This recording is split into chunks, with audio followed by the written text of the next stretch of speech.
ክፍለ ጦሩ ከ1 ሚሊዮን ብር በላይ ወጪ በማውጣት ለአቅመ ደካማ አረጋውያን ቤት ሰርቶ አስረከበ። በሸኔና በጽንፈኛው እጅ የነበረ መሳሪያና ተተኳሽ በቁጥጥር ስር መዋሉ ተነገረ። የትግራይ ኃይሎች በመጋሌ ወረዳ የያዟቸውን መንደሮች ለቀው እንዲወጡ የሚጠይቅ ሰላማዊ ሰልፍ በአፋር ክልል የተለያዩ ወረዳዎች በመካሄድ ላይ ነው። ከውጭ የቱርክ ወታደራዊ አውሮፕላን በጆርዳን መከስከሱ ተሰማ። ቀደም ብለን ያስደመጥናችሁ አበይት ጉዳዮቻችን ናቸው። ውድ ተመልካቾቻችን እንደምን ውላችኋል? እነሆ መሀል ዜናችን ተጀምሯል። እስከ ፍጻሜው አብሮነታችሁ አይለየን። አሁን ቤት መግዛት ተችሏል። አዲሱ ፕላቲኒየም ብሎካችን ላይ 35% እውነተኛ ቅናሽ ለ15 ውድ የመሃል ሚዲያ ቤተሰቦች እንዲሁም አንድ ቤት ሲገዙ አንድ ቤት በነፃ የሚያገኙበት እድልም ተመቻችቷል። 60% ከወለድ ነፃ የባንክ ብድር በረጅም ዓመት የክፍያ አማራጭ ፓናሮሚክ ቪው ማለትም በአራቱም አቅጣጫ ማራኪ የተፈጥሮና የከተማ እይታ ለእያንዳንዱ ቤቶች ፕራይቬት ሊፍት የተገጠመላቸው የልጆች መጫወቻና የስፖርት ማዘውተሪያ፣ የመዋኛ ገንዳ፣ ጂምናዚየምና ቤተ መጻሕፍት፣ ፓርኪንግና የኤሌክትሪክ ቻርጅ መሙያን ጨምሮ ሌሎች ሁሉን አቀፍ መዝናኛዎችን በነፃ በመዲናችን አዲስ አበባ በነፋሻማዋ ለቡ መብራት እጅግ ማራኪና ቅንጡ በሆነው የመኖሪያ መንደራችን ውስጥ በ5% ቅድመ ክፍያ ብቻ የቤት ባለቤት ይሁኑ። ለበለጠ መረጃ በ0907 888883 ወይም በ0944 419190 ይደውሉ። በቀዳሚነት ወደ ያዝነው መረጃችን አለፍን። ክፍለ ጦሩ ከ1 ሚሊዮን ብር በላይ ወጪ በማውጣት ለአቅመ ደካማ አረጋውያን ቤትን ሰርቶ አስረከበ። የምዕራብ ዕዝ ዋልታ ኮር መብረቅ ክፍለ ጦር በጊዳ አያና ከተማ ውስጥ ለአረጋውያን የመኖሪያ ቤትን አስረክቧል። የዋልታ ኮር አዛዥ ብርጋዴር ጀነራል አዘነሽ መልስ ሰራዊታችን የተገነባበትን ህዝባዊ እሴት በተግባር በማረጋገጥና ለህዝብ ሲል ህይወቱን ከመክፈሉ በተጨማሪ ለበጎ አድራጎት ዓላማዎች ግንባር ቀደም ተሳታፊ መሆኑን ተናግረዋል። ጽንፈኞችና ሽብርተኞች ሀገርን ለማፍረስ ቢሞክሩም ሰራዊታችን ለተልዕኮ ቅድሚያ በመስጠት ለህዝብና ለሀገር ሰላም ሲል ከህይወቱ በተጨማሪ ጉልበቱንና ገንዘቡን ለህዝብ ለመስጠት የማይሳሳ ኃይል እንደሆነ ብርጋዴር ጀነራል አዘነሽ መልስ ገልጸዋል። የመብረቅ ክፍለ ጦር አዛዥ ሌተናል ኮሎኔል አይሸሹም በዚህ እንደ ሀገር እየቀጠለውን የበጎ አድራጎት ስራ ሰራዊታችንም በግዳጅ ቀጠናው እየተገበረ በመሆኑ ክፍለ ጦሩ ከ1 ሚሊዮን ብር በላይ ወጪ በማውጣት የአቅመ ደካማ አረጋውያንን መኖሪያ ቤት ሰርቶ ማስረከብ መቻሉን አስረድተዋል። የጊዳ አያና ከተማ ከንቲባ አቶ ሙልጌታ በቀለ በቀጠናው ላይ ክፍለ ጦሩ ውጤታማ የግዳጅ አፈጻጸም ማሳየቱን አስታውሰው ህዝቡን በመርዳትና በመደገፍ እያደረገ ያለውን አስተዋጽኦ የሚደነቅ ተግባር መሆኑንም አንስተዋል።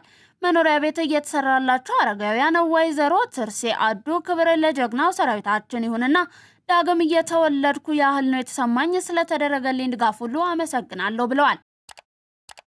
በሸኔና በጽንፈኛው እጅ የነበረ መሳሪያና ተተኳሽ በቁጥጥር ስር ዋለ። የ6ኛ ዕዝ ጋሻ ክፍለ ጦር በሰሜን ሸዋ ዞን ደራ ወረዳ በመሸገው አሸባሪው ሸኔ ቡድን ላይ በወሰደው እርምጃ የጦር መሳሪያና ተተኳሽን በቁጥጥር ስር አውሏል።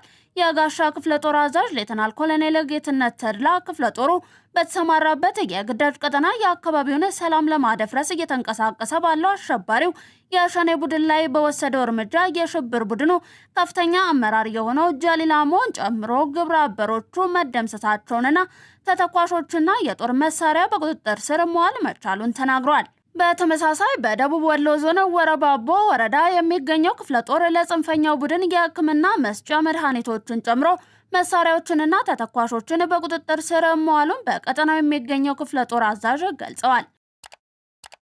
የትግራይ ኃይሎች በመጋሌ ወረዳ የያዟቸውን መንደሮች ለቀው እንዲወጡ የሚጠይቅ ሰላማዊ ሰልፎች በአፋር ክልል የተለያዩ ወረዳዎች ተካሄዱ።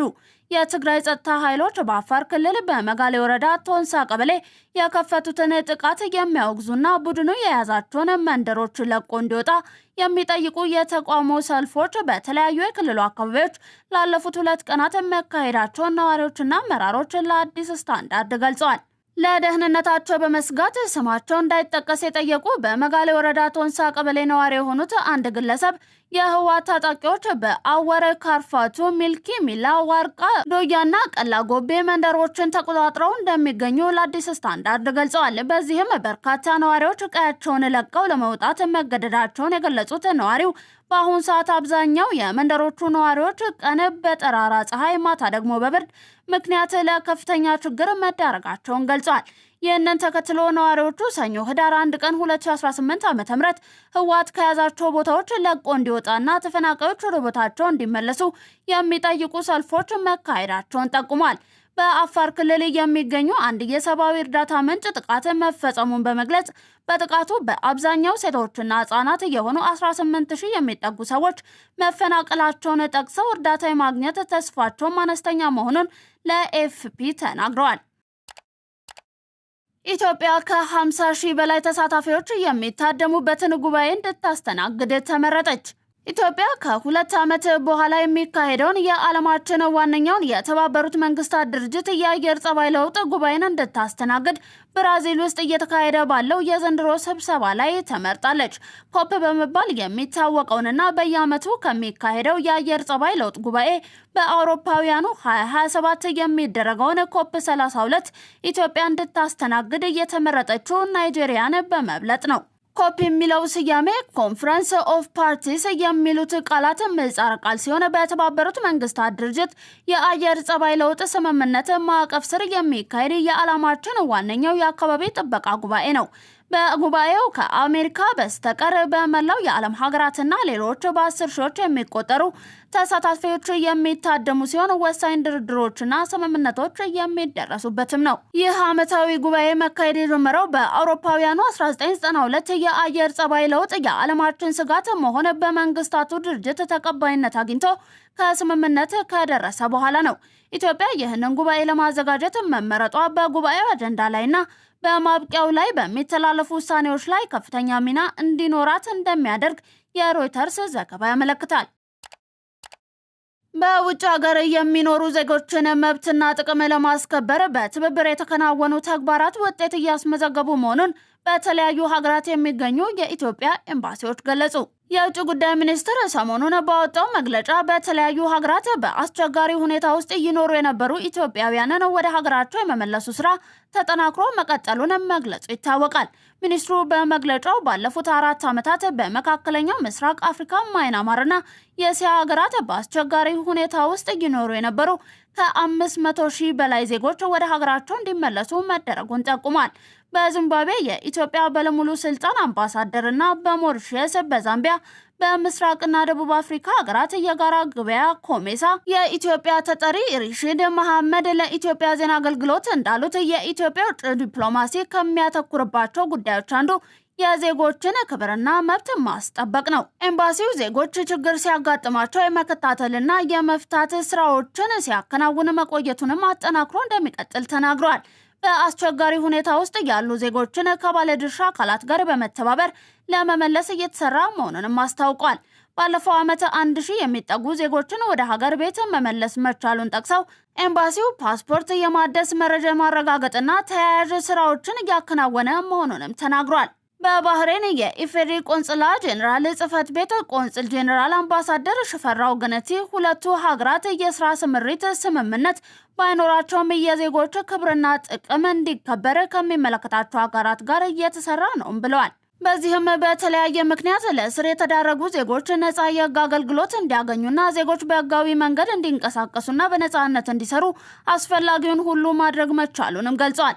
ጽህፈት ቤቱ ባደረገው ጥረት ባለፈው ዓመት ከ6,000 በላይ ዜጎች ህጋዊ መኖሪያ ፈቃድ እንዲያገኙ ማስቻሉን አንስተው ወደ ሀገራቸው መመለስ የሚፈልጉ 291 ዜጎችን ወደ ሀገር ቤት እንዲመለሱ መደረጉንም ገልጸዋል። በዱባይና ሰሜን ኤምሬት የኢፌዴሪ ቆንጽላ ጄኔራል ጽህፈት ቤት ተጠባባቂ ጉዳይ ፈጻሚ አስመላሽ በቀለ በበኩላቸው የዜጎችን መብትና ጥቅም ለማስከበር የተለያዩ ተግባራትን እያከናወኑ እንደሚገኙ ተናግሯል። በዚህም ጽህፈት ቤቱ ባለፈው 2 ዓመታት የፓስፖርት እድሳት፣ የውክልናና የዲያስፖራ አገልግሎቱን በኦንላይን እየሰጠ መሆኑን ገልጸዋል። ዜጎች ከስራ ውል ጋር የተያያዙ ችግሮች ሲገጥማቸው መብታቸውን ለማስከበር ከኢትዮጵያ ኮሚኒቲ ማህበር ጋር በመተባበር እየተሰራ ነው ብለዋል። የሴቶችና ማህበራዊ ጉዳይ ሚኒስትር ዴኤታ ሁሪያ አሊ ህገወጥ የሰዎች ዝውውርን ለመከላከል ብሔራዊ ብሔራዊ ኮሚቴ ተቋቁሞ እየተሰራ መሆኑንም ገልጸዋል። የዘንድሮ 20ኛው የብሔሮች ብሔረሰቦችና ህዝቦች ቀን የኢትዮጵያን ህብረ ብሔራዊ አንድነትን በሚያጠናክር መልኩ እንደሚከበር የፌዴሬሽን ምክር ቤት አስታወቀ። በፌዴሬሽን ምክር ቤት የመንግስታት ግንኙነት የዲሞክራሲያዊ አንድነትና የህገ መንግስት አስተምህሮ ቋሚ ኮሚቴ ጸሐፊ ባንቺ ይርጋ መለሰ 20ኛውን የብሔር ብሔረሰቦችና ህዝቦች ቀን አከባበርን አስመልክተው ለመገናኛ ብዙሃን ማብራሪያን ሰጥተዋል። 20ኛውን የብሔሮች ብሔረሰቦችና ህዝቦች ቀን ዲሞክራሲያዊ መግባባት ለህብረ ብሔራዊ አንድነት በሚል መሪ ሐሳብ በፌዴሬሽን ምክር ቤት አስተባባሪነት በማዕከላዊ ኢትዮጵያ ክልል ሆሳና ከተማ ይከበራል። ጸሐፊዋ በሰጡት ማብራሪያ ባለፉት ዓመታት የተከበሩት በዓላት ማህበራዊ፣ ኢኮኖሚያዊና ፖለቲካዊ ትሩፋቶችን ማስገኘታቸውን ገልጸዋል። 20ኛው የብሔሮች ብሔረሰቦችና ህዝቦች ቀን የኢትዮጵያ ህብረ ብሔራዊ አንድነትን በሚያጠናክሩ ተግባራት እንደሚከበርም አንስተዋል። በቀኑ ሀገራዊ መግባባት እንዲፈጠር፣ ህብረ ብሔራዊ አንድነት እንዲጎለብትና ፌዴራላዊ አስተሳሰብና እሴቶችን የሚያሳድጉ ስራዎች እንደሚከናወኑም አመልክተዋል።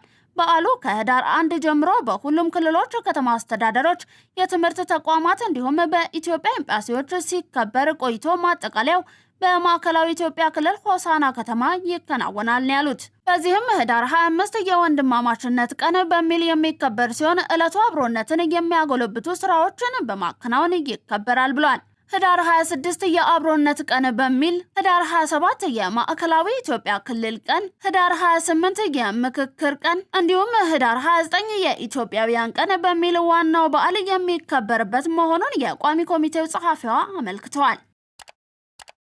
የሐዋሳ ከተማ አስተዳደር ምክር ቤት ዛሬ ባካሄደው አስቸኳይ ጉባኤ አቶ ጥራቱ በየነን የከተማዋ ከንቲባ አድርጎ ሾመ። ምክር ቤቱ ሹመቱን እያጸደቀው ዛሬ ባካሄደው በሁለተኛው ዙር 10ኛ ዓመት የሥራ ዘመን ሁለተኛ አስቸኳይ ጉባኤ ላይ ነው። በብልጽግና ፓርቲ የሲዳማ ክልል ቅርንጫፍ ጽህፈት ቤት ኃላፊ አቶ አብርሃም ማርሻሎ አቅራቢነት ምክር ቤቱ ሹመቱን በሙሉ ድምፅ አጽድቆታል። የከተማዋ ከንቲባ በመሆን የተሾሙት አቶ ጥራቱ በየነ የሐዋሳ ከተማን የወደፊት ልማት አጠናክሮ በማስቀጠል ለነዋሪዎችና ለእንግዶች ምቹ ለማድረግ መላውን ህብረተሰብ በማሳተፍ እንደሚሰሩም ገልጸዋል። ከተማዋ ያላትን ሰላም በማጽናት የቱሪዝምና የኮንፈረንስ ማዕከል ብሎም የልማት የመልካም አስተዳደር ጥያቄዎችን ለመመለስ የኑሮ ውድነትንና የስራ አጥነት ችግሮችን ለመፍታት እንሰራለንም ብለዋል። እየተመለከታችሁ የምትገኙት ከመሃል ሚዲያ ወደ እናንተ እየደረሰ የሚገኘውን የዕለተ ረቡዕ የቀን መረጃችንን ነው። ከባህር ማዶ ወደ ያዝናችሁ አለፍን። የግብጽ የውጭ ጉዳይ ሚኒስትር ወደ ፖርት ሱዳን በማቅናት የአልሲሲን መልእክት ለአልቡርሃን ማድረሳቸው ተገለጸ። የግብጽ የውጭ ጉዳይ ሚኒስትር ባደል አብደልሃቲ ትላንት ዳር 2 ቀን 2018 ዓ.ም በፖርት ሱዳን ከፕሬዝዳንት አልሲሲ የተላከ መልእክት ለሱዳን የሽግግር ሉዓላዊ ምክር ቤት ሊቀመንበር ጀነራል አብዱል ፈታህ አልቡርሃን ማድረሳቸው ተገልጿል። ሚኒስትሩ በፖርት ሱዳን ቆይታቸው ከአልቡርሃንና ከሱዳን አቻቸው ሙሂልዲን ሳሌም ጋር መምከራቸው ተጠቁሟል። በሱዳን ያለው ወቅታዊ ሁኔታና ከናይል ወንዝ ትብብር ጋር የተያዙ ጉዳዮችን እንደተወያዩ ከግብጽ የመንግስት መረጃ አገልግሎት ያገኘነው መረጃ ያሳያል። ከፕሬዝዳንት አብደል ፈታህ አልሲሲ ከአልቡርሃን የተላከውን መልእክት የካይሮ ከሱዳን ጎን መቆምና ለሱዳን አንድነት መረጋጋትና ሉዓላዊነት ያላትን ድጋፍ የሚያረጋግጥ ነው ሲል ተገልጿል። የግብጽ የውጭ ጉዳይ ሚኒስትር ባወጣው መግለጫ መሰረት ሁለቱ ወገኖች በሱዳን ስላሉት የቅርብ ጊዜ ለውጦች ተወያይተዋል። እንዲሁም የሱዳን ግዛት አንድነትና ብሔራዊ ተቋማትን የመጠበቅ አስፈላጊነትን አጽንኦት ሰጥተዋል ነው የተባለው። አብደልሃቲ የግብጽ አቋም የመጣው ከፕሬዝዳንት ሲሲ መመሪያዎች መሆኑንና በሁለቱ ሀገራት መካከል ላለው ታሪካዊና ወንድማዊ ግንኙነት የመነጨ ነው ሲሉም መናገራቸው ተካቷል። በናይል ተፋሰስ ዙሪያ በተወያዩበት ወቅትም የሀገራቱ የውሃ ደህንነትና ትብብር ላይም ትኩረት ማድረጋቸውን ነው መረጃው የጠቆመው። ሁለቱም ወገኖች የናይል ተፋሰስ ሀገራት እንደመሆናቸው ያላቸውን የተባበረ አቋም በድጋሚ ገልጸዋል ያለው መረጃው ይህንም የጋራ የውሃ ሀብቶችን አጠቃቀም በሚመለከት ዓለም አቀፍ ሕግጋትን ሙሉ በሙሉ ማክበርና በናይል ወንዝ ላይ የተናጠል እርምጃዎችን መቃወም አስፈላጊ መሆኑን አጽንኦት ሰጥተዋል ብሏል። ጀነራል አልቡርሃን የግብጽን ቀጣይነት ያለው ድጋፍን በማድነቅ ለፕሬዝዳንት ሲሲ ምስጋናቸውን አቅርበዋል ያለው መረጃው እንዲሁም ግብጽ በዘላቂው ቀውስ ወቅት ለሱዳን የምታደርገውን ቅንና ወጥነት ያለው ድጋፍ እንድትቀጥል ሲሉ ማሳሰባቸውንም አመልክተዋል። የቱርክ ወታደራዊ አውሮፕላን በጆርዲያ ተከሰከሰ። ከአዘርባይጃን ወደ ቱርክ በመመለስ ላይ የነበረ ሲ-130 ካርጎ ወታደራዊ አውሮፕላን መከስከሱን መረጃዎች ጠቁመዋል። በአውሮፕላን ውስጥ ከ20 በላይ የጦር አባላት የነበሩ ሲሆን የጉዳቱ መጠን ይህ ዜና እስከተጠናቀረበት ሰዓት ድረስ በግልጽ ይፋ ባይሆንም የቱርክ መንግስት ሁሉም አባላት በህይወት እንደሌሉ ማሳወቁን ግን ዩሮኒውስ ዘግቧል። በእርግጥ ለረጅም ጊዜ ያገለገለና የመጨረሻው ሙከራ እንዲሁም እድሳት በ2020 የተደረገለት መሆኑን ምናልባትም ለአደጋው መንስኤ ሊሆን እንደሚችል ግምቶች ተቀምጧል። በጆርዲያ አዘርባይጃን ድንበር ላይ የደረሰው አደጋ ለቱርክ አስደንጋጩ ዜና ሆኖባታል ሲል ቲአርቲ ዘግቧል። የአሜሪካው ምክትል ፕሬዝዳንት ጄዲ ቫንስ በኬንያ ያደርጉታል የተባለው ጉብኝት ተሰረዘ። የኬንያ የውጭ ጉዳይ ቢሮ ጄዲ ቫንስ ወደ ኬንያ ሊያደርጉት የነበረው ጉብኝት በአሜሪካው ፕሬዝዳንት በትራምፕ ትዕዛዝ መሰረዙን ገልጿል። ጄዲ ቫንስ በደቡብ አፍሪካ በሚካሄደው የቡድን 20 አባል ሀገራት ስብሰባ ላይ ተካፍለው ከዛው ወደ ናይሮቢ ያቀናሉ ተብሎ የነበረ ቢሆንም ትራምፕ የትኛውም የአሜሪካ ባለስልጣን በስብሰባው እንዳይገኝ በመከልከላቸው የቫንስ የናይሮቢ ጉዞ መሰረዙንና ጉብኝታቸው ስለመሰረዙ ከአሜሪካ መንግስት መረጃ እንደተሰጠው የኬንያ የውጭ ጉዳይ ቢሮ አስታውቋል። ለዛሬ ለተረቡ ወደ እናንተ እንዲደርሱ የተጠናቀሩት የቀን መረጃዎቻችን አበቁ። አብራችሁን ስለነበራችሁ እናመሰግናለን። ዜናውን ላይክ እና ሼር፣ ሚዲያችንን ሰብስክራይብ ማድረጋችሁን አትርሱ። ሰናይ ቀንን ተመኘን።